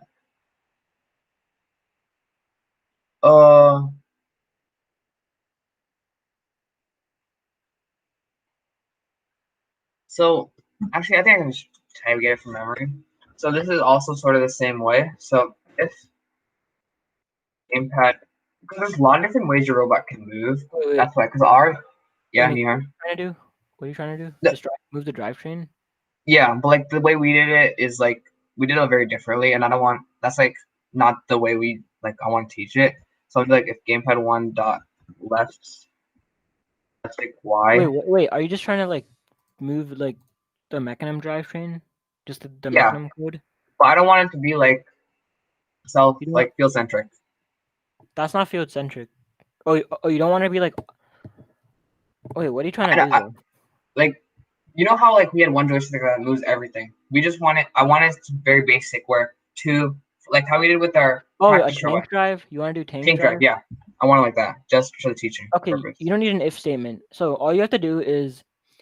So is this just for a tank drive robot we're doing? So Yeah. no strafing. No. Okay, so just create a variable called double double left power. Okay. No, just do it at the bottom. Just do it Okay. where you're gonna call it. So just do double left power, and then equals gamepad 1 dot left stick x. X. Or no, y. Sorry, yeah, y. Okay. And then plus. Wait, actually no. Wait. So because this So yeah, so we so left. So the left joystick should make the left side of the robot go forward or backwards. The right yeah. joystick make the right side of the robot go forward or backwards. Okay. I can do. So yeah, you could just make a forward power, back left power. Just do FL power, BL power, FR power, and FL power. But And I can just do like this, right? Because it doesn't really matter. yeah. So then, once you have, I guess what you can do is, then you can do. I know. Here, I don't think this is exactly how I do it, No, but you don't need an if statement. because then you can just do. Oh yeah, Just set the powers. how'd you So, do that? so this is just for a two. So what you want to do is oh yeah that works. Just do FL dot set power, and then do left power. Okay, yeah. And Okay, then that's actually yeah, that's just easy. That's yeah, that's easy. true. So I forgot yeah, about that. and then we can just talk a little more about this code since we kind of just glazed through it. So yeah, just BL power is left power. So this is just going to be a tank drive movement. So basically all this does is it takes the left and right joysticks, and so if the left joystick is going to be 1, it's going to say the left power is 1. So if the left joystick Y, so if you just like push it up forward, then it will be 1. And if the right joystick is pushed up, then it's 1 as well. And we're going to set the powers for the left side to be 1. So you're going to set the powers to be the value of the left stick Y, and then the right wheels will be powered by the value of the right stick Y. So Yeah. So this is actually without using strafe, but like because this is a very simple way you can do it.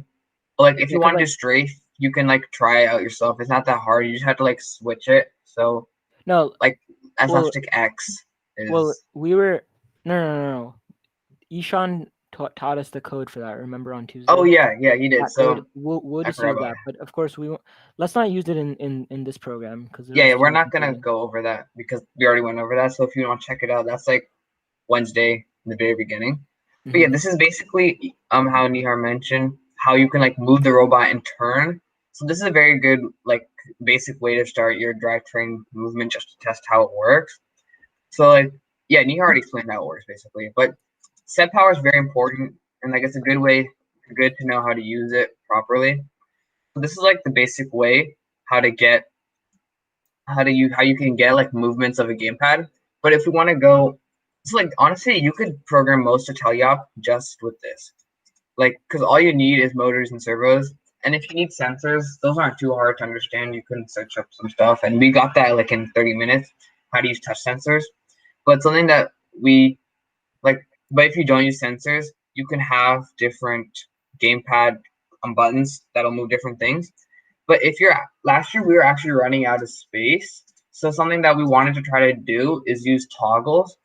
So it's not that hard to understand. So I'll go over that right now. So basically, a toggle is where one button it moves it from left and right. So if you click it once, it'll go to one position, and if you click the same button again, it'll go to the same position.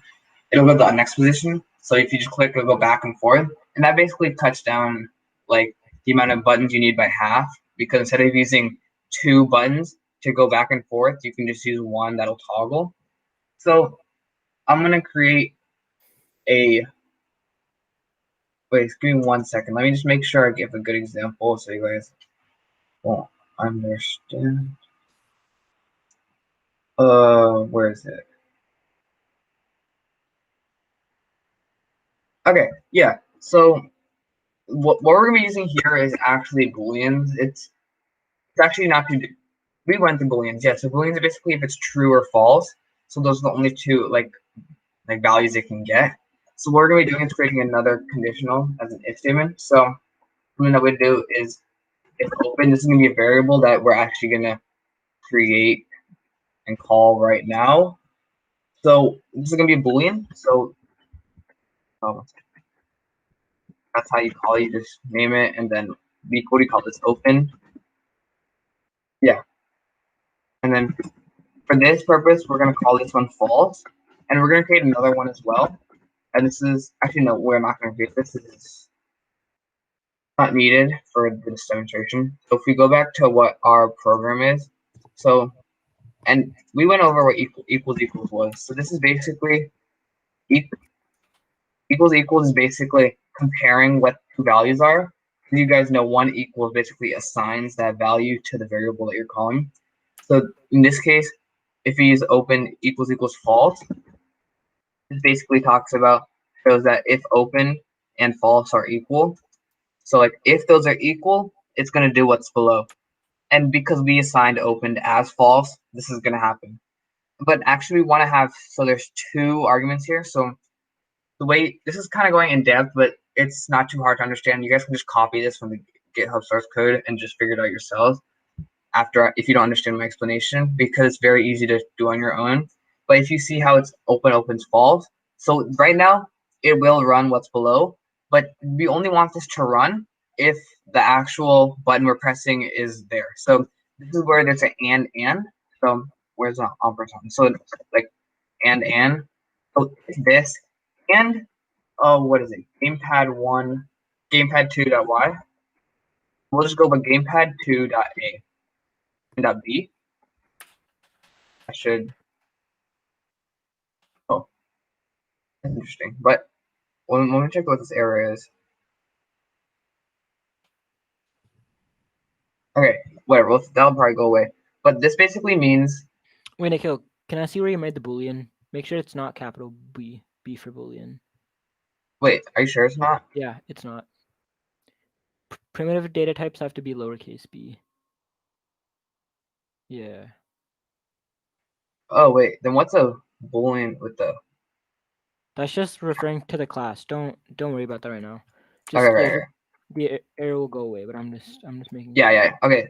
Thanks for that. So basically, what this means is that and means that both of them have to be true. Like both the statements that you're asking for. So if, as I mentioned, open equals false, which it does, and if gamepad2.b is pressed. So if those two things are true, this statement will actually run. And the reason we want it and is because this is not going to run unless we actually use gamepad2.b. Actually, I'm going to name this. So what we want for this to happen, actually, so now we're going to create our movement. So this is just using a different servo set position.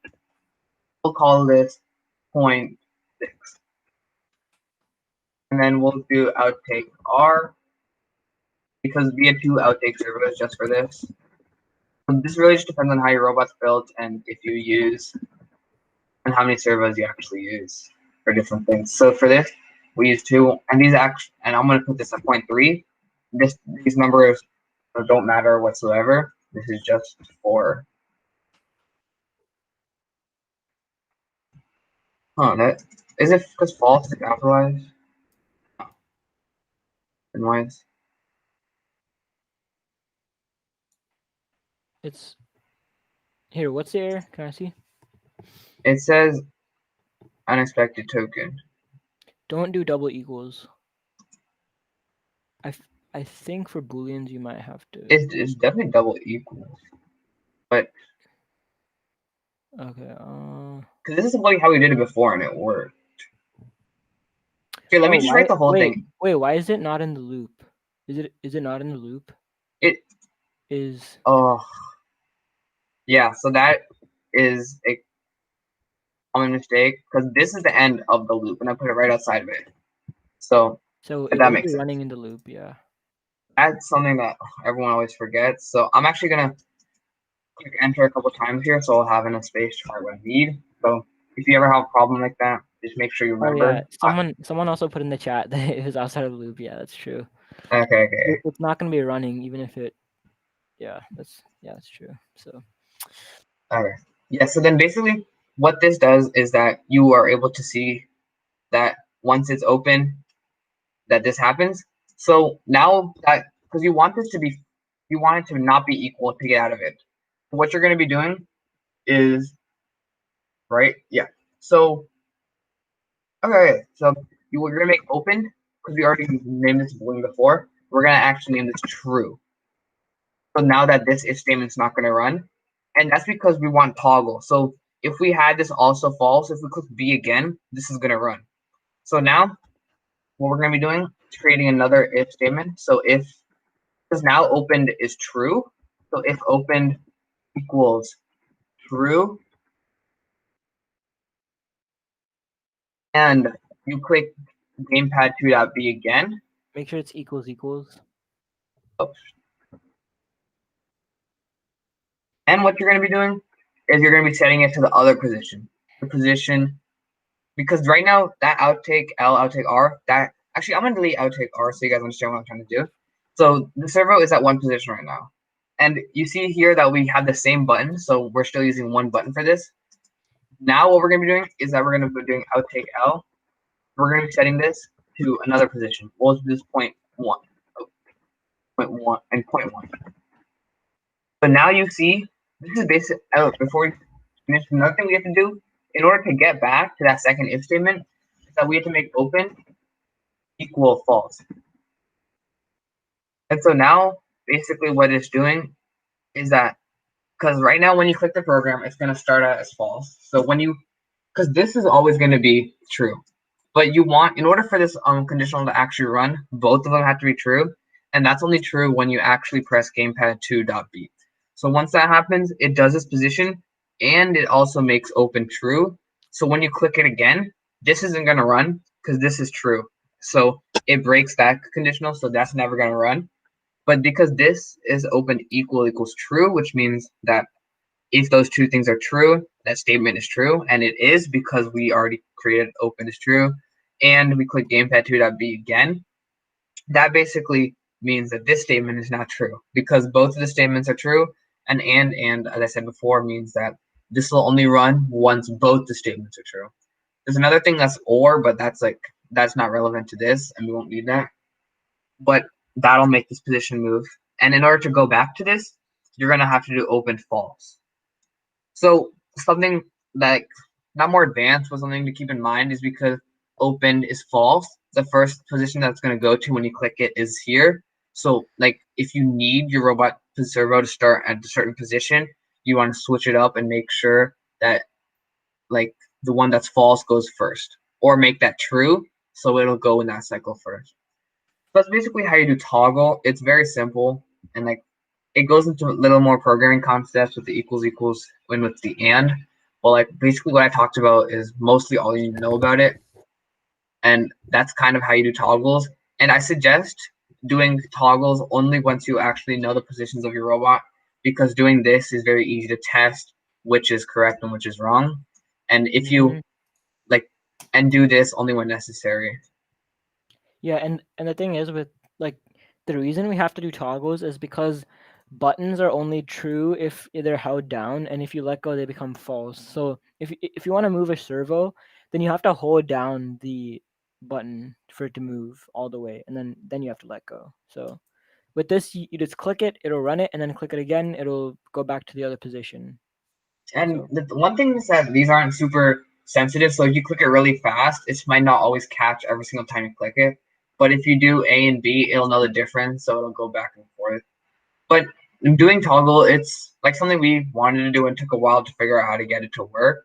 So being able to get it is very important. So making sure you guys use it, and especially for things that are very like tedious, not tedious, but repetitive tasks. Like if you need to shoot, maybe doing a toggle there, or like just I don't know, whatever you guys want toggles for. They're very simple to understand, and now you guys understand this. Do you guys have any questions about like any tally off so far or this toggle?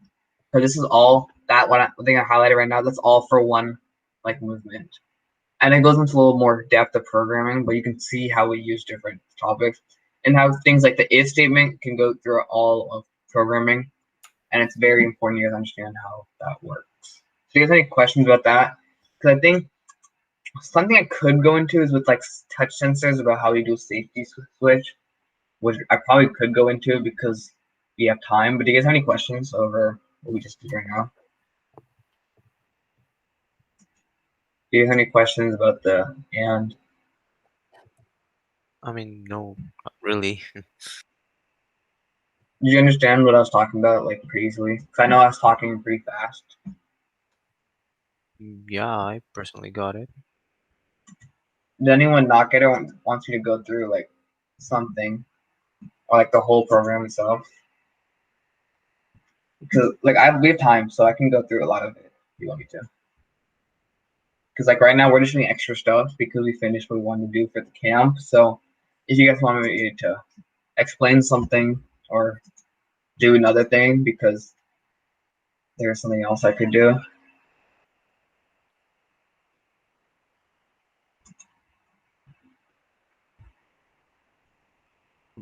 One thing I wanted to ask is, so you guys said you kind of modularized your code where you had all the hardware mapping in a certain class. Now, what I wanted to ask is basically, how would you just import a class? Do you just like import and then the name of the class, or Okay, so Nikhil, do you want to show how to do it? So actually, here Uh, I can just screen share. So okay, here I will show you guys how to do it. It's okay let if me you don't stop. understand. If it's okay if you don't understand how this completely works, because like I'm personally I'm not the best teacher at this more advanced Java programming stuff, and I probably am not qualified to teach it. But I can explain how I do it. So let's go into our package right here, and then let's create a new class. Let's maybe call this intake. So intake. So the next thing that we want to do is we want to define our constructor. So if you guys remember with our where is it? With in our detection, we use these like parentheses to create a new mat variable. We have to use these parentheses. And with hardware classes, you need to pass in hardware map. And um, I don't really know how to explain this, but basically you're only able to access this hardware map function in your actual op mode. So if you want to call the hardware map in your intake class, since it's not an op mode, you're gonna have to pass in the hardware map from this class into this class so you can actually use it. So what we'll have to do is we'll have to create a constructor to actually be able to use it. And how constructors work are basically, again, you can pass in different data into your class, and it basically just constructs the variable. And in this case, we're using a constructor to pass in data from a different class and use that data in our intake class. So to create a constructor, you have to use public and then the name of the class, intake, and then two parentheses, and then you have these curly braces. And it's very similar to defining a method, but you don't have void or a return type. So it's always just public and then the name of the class. And then you have to put in some arguments. So these arguments would be hardware map, hardware map. So hardware map, and then we can just call this HW. And we have Would to you create, explain how it's a constructor? yeah, so yeah, I explained, like basically you have to, it just like you're passing in hardware map from here. So you're passing in this, where is it? You're passing in this hardware map into this class so you can actually use it, because hardware map is only available in the actual op mode and we're not extending op mode. So we'll just call this HW as well, and we'll set that to null. and we have to do HW this dot HW, so it's referring to this hardware map variable, and we're setting it equal to this HW, and that HW is going to be the data associated with this hardware map. So it was probably super confusing what I had just explained, but go to W3 schools and there's a section called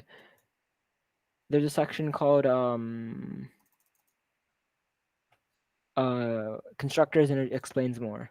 Someone just raise their hand. Do you have a question?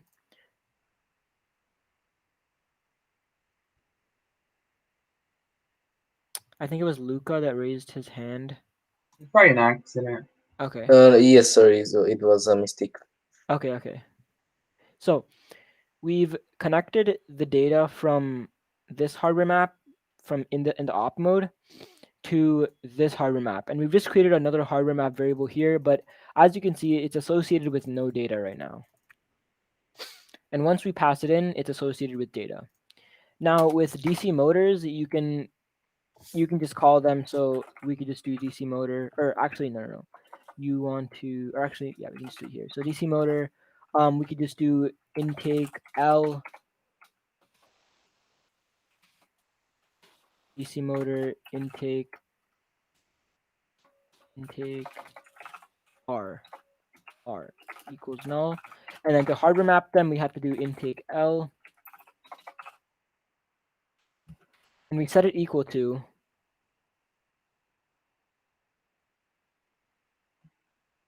unknown class. Okay, so let's put the variables up here, and then we have to hardware map them inside of this inside of this constructor. So we have to do intake L equals instead of hardware map, we have to use this HW, because HW is now equal to the hardware map data from this class. So HW intake L equals HW dot get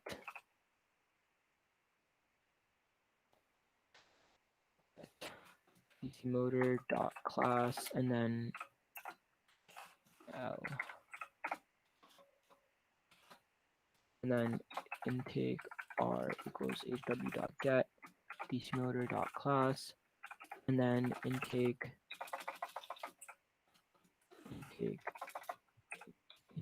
R. So finally, we've done this hardware mapping, and as you notice, it's already it's happened in this constructor. So when you actually use this intake class in your actual op mode, it's going to hardware map it itself when you use this parentheses and you pass in your hardware map. And we're gonna get to actually calling this class in this op mode, but before I do that, let's just make a method called public void run. So this will just run the intake at a certain power. So we'll just say double power. Now we can just do intake dot r dot set power, and we'll set that to power. And then intake L dot set power, and we'll set that to power. Now we can just do intake name dot power and just set the power, and it'll set it to these two motors like that.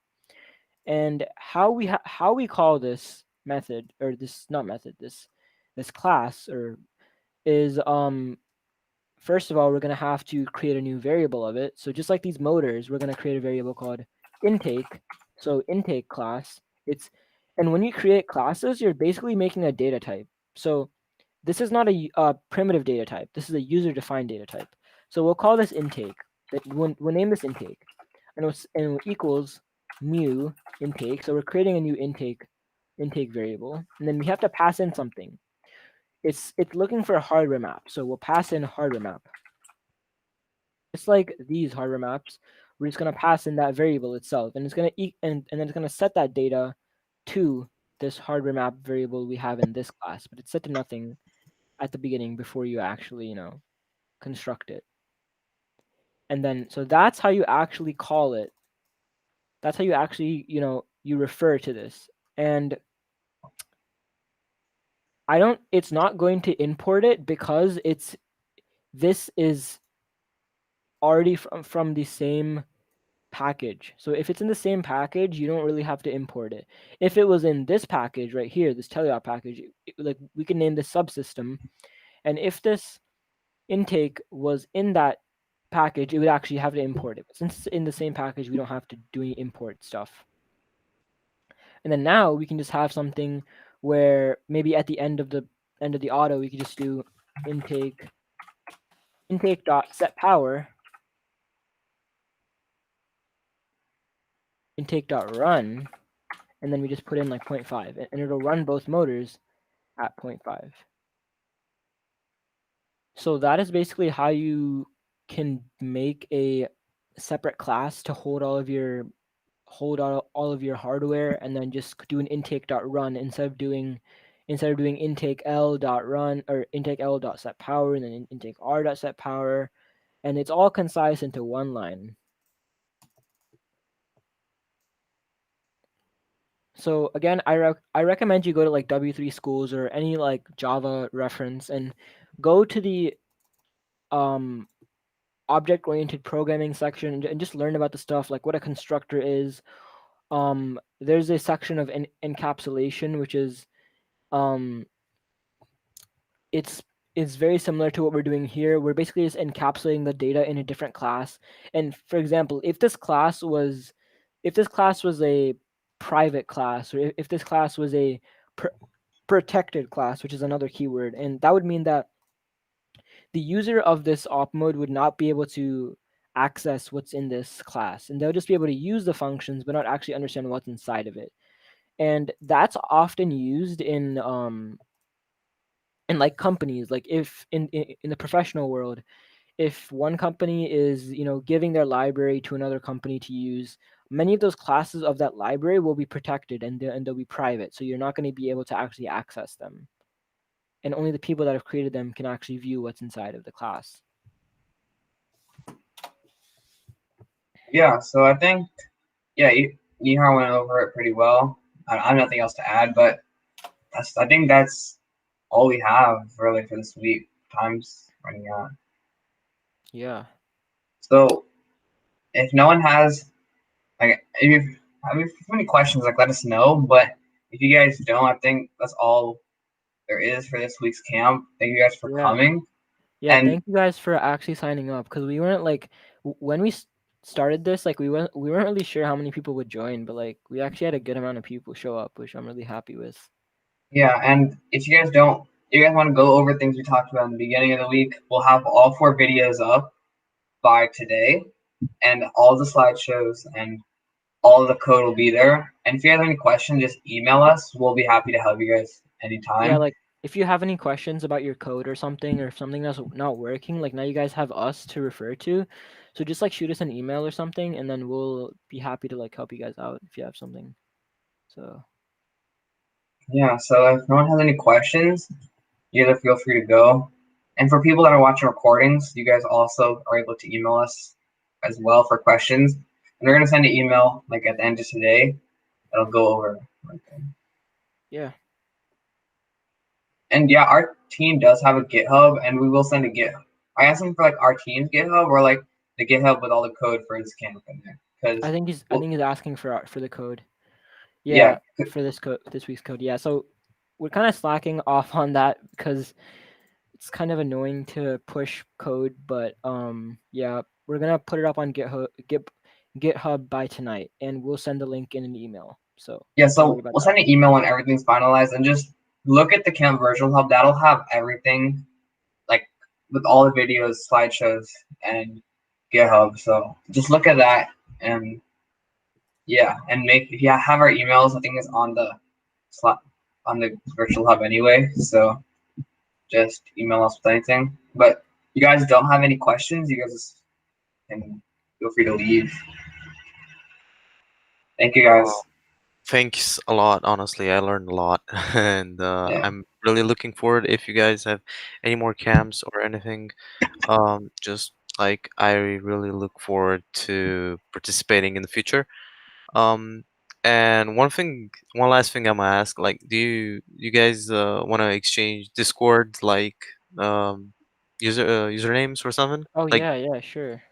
Here, I'll put my Discord name in the chat. Nikhil can too. If Yeah, I'll put mine. Yeah, thank you guys for all the compliments. Yeah, hopefully we may see each other in person. yeah. Maybe at Worlds. maybe at Worlds. So Yeah. I mean, not this year, of course. oh yeah, not this year, but Yeah. here is my It's your, name. Here's it's my your name Discord and hashtag, right? Like Yeah, the just hashtag thing. feel free Yeah. to send me a request, and I'll send you guys one as well. Yeah.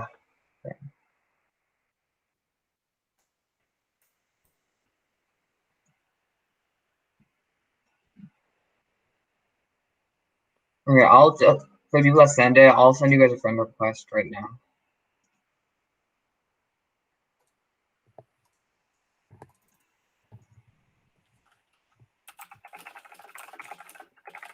I got Eduardo's. Yeah, I got 2. User allowed and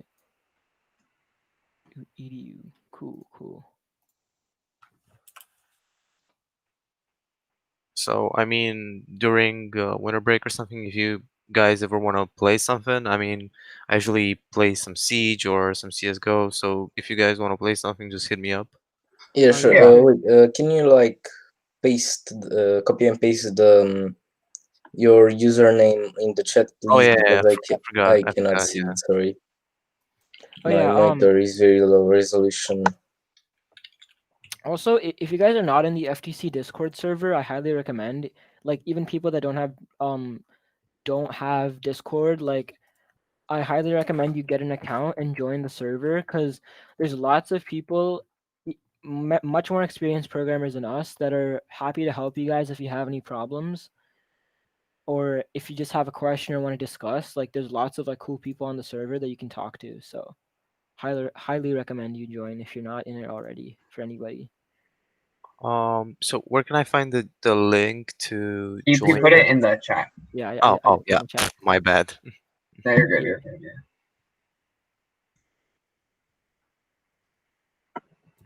Yeah. Yeah. Yeah. So if no one has anything else, you guys can leave or do whatever you guys want. Honestly.